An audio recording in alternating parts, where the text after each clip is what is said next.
Hi everyone, I'm Liana, senior artist from Sephora and Marina Del Rey.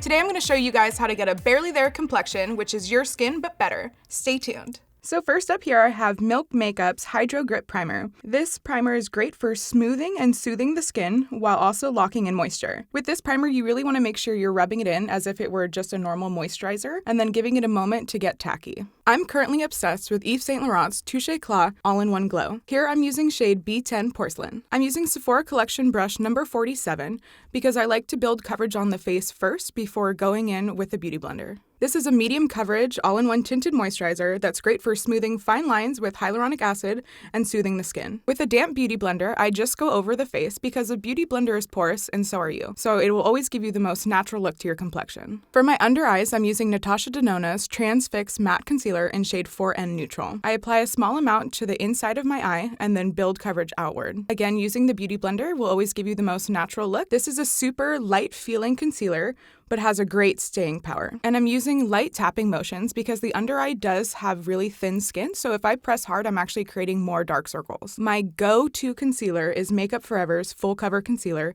in shade 1 Porcelain. Here I'm using the 47 brush again to just tap in coverage in areas that I might be a little broken out or any area that I feel like I need fuller coverage. This concealer is honestly perfect for anyone who has sensitive, acne-prone skin because the formula itself is oil-free and has an anti-inflammatory complex. So once again, I'm going in with the beauty blender just to make sure there's no harsh edges, but also to blend the concealer in with my foundation. Now I'm using Tarte's Amazonian Clay 12-Hour Blush in shade Exposed. Here I'm using Sephora Collection brush number 49. Because this brush is angled, it helps to hug the contours of my cheeks. This blush contains micronized Amazonian clay, which helps to infuse moisture into the skin, but allows for a seamless blend. So going back in with the same brush I use for foundation, I'm able to lock in the blush, which is usually the first product on a face that tends to fade away, but I'm also making the blush look more internal versus sitting externally. For bronzer, I'm using Tarte's Amazonian Clay Matte Waterproof Bronzer in shade Park Avenue Princess. Here I'm using the same Sephora Collection brush number 49. It helps to give a more natural look because it has a little bit of the blush still left in it. For placement, I'm applying towards the back part of the cheek.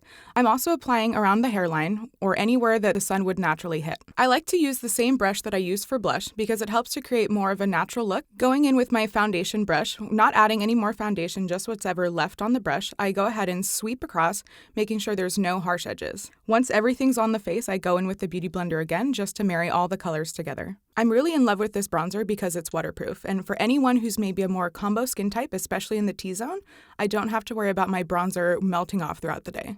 Forever obsessed with Bobbi Brown's highlighting powder in Pink Glow.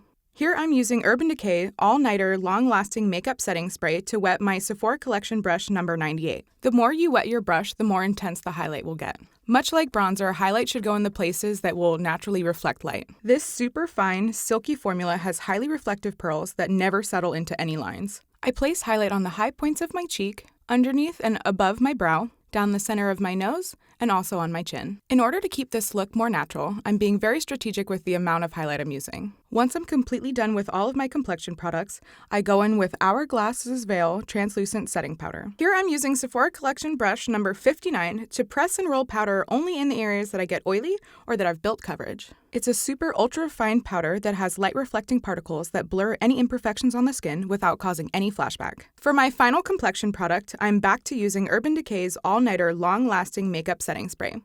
Spraying from about a selfie distance away, I make sure to coat the face evenly. To help complete this subtle look, I'm using Marc Jacobs Beauty's Enamored Hydrating Lip Gloss Stick in shade 1 Mauve Time. This is a great go-to lip for anyone going out during the day or even going out at night. Lastly, I'm using Huda Beauty's Lip Contour Matte Pencil in shade Medusa. I like to line my lips after doing something more glossy because I don't want to change the color or make it deeper. Thank you guys so much for watching. Let me know what products you use in the comments below, and don't forget to like and subscribe. Bye!